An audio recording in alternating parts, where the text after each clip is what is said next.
My remarks will focus on the arbitrary detention and forced disappearance and torture at CECOT, and how these abuses reflect a broader pattern under El Salvador's state of exception.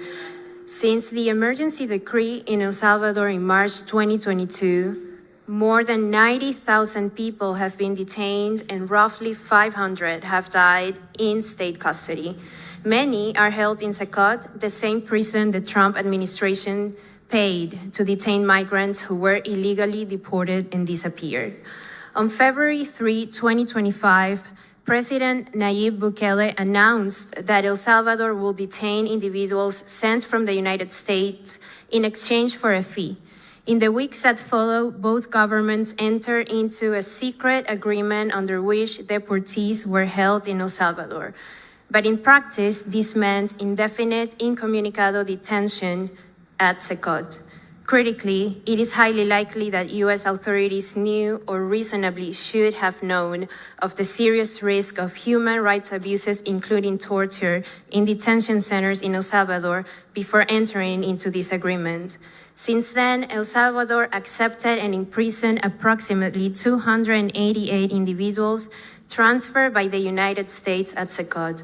This group includes approximately 252 Venezuelan nationals and 36 Salvadoran nationals who were transferred by flights operated by the United States between March and April 2025.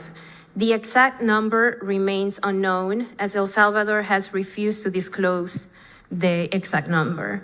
While most Venezuelans were later released in a prisoner exchange, at least 36 Salvadorans remain detained.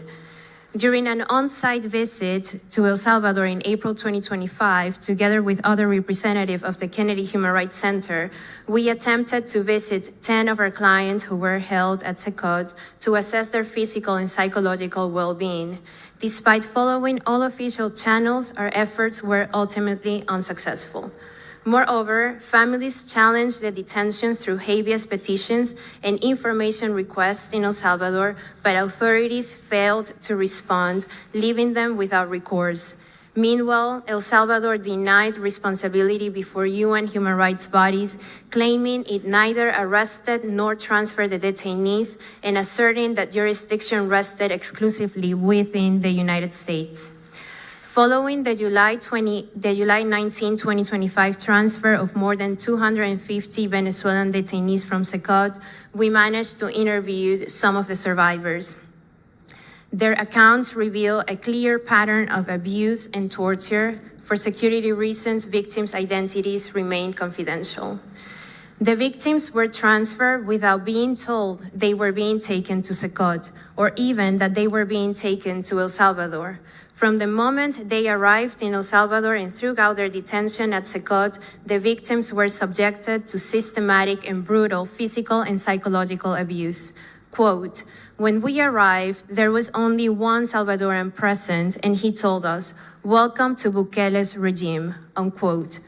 Victims were beaten for minor infractions, including speaking or looking at guards. Many were shot with rubber bullets in collective punishments. Injuries included broken ribs, dislocated joints, head wounds, and lasting nerve damage that went untreated. Other victims suffered extreme physical abuse in the isolation cell known as La Isla, the island. CU recounted, quote, "They took me several times to La Isla, where they handcuffed and beat us until we fainted.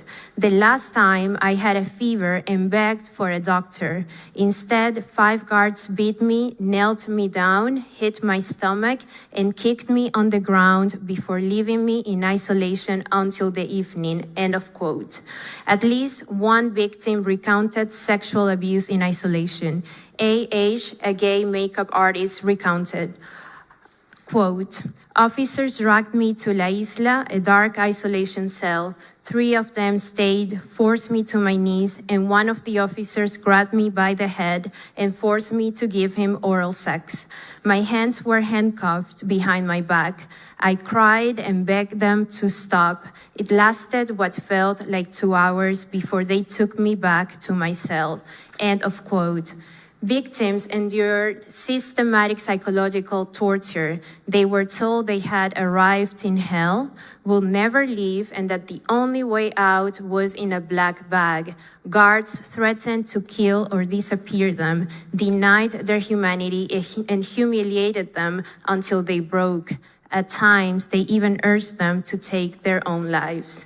RM recounted in his own words, quote, "They told us that the only way we were going to get out of CECOT was in a black bag, that they were going to give us a life sentence. A cellmate was told that they had barrels of acid where they put gang members when they died, and that no one was going to find the bodies. Several times the guards told us that human rights did not exist in CECOT." End of quote. What happened to Venezuelan detainees at CECOT is not isolated. It reflects ongoing abuses under El Salvador's state of exception, enabled by secrecy, denial, and impunity. These violations demand accountability from both the United States and El Salvador, as well as justice, reparations, and urgent measures to prevent recurrence.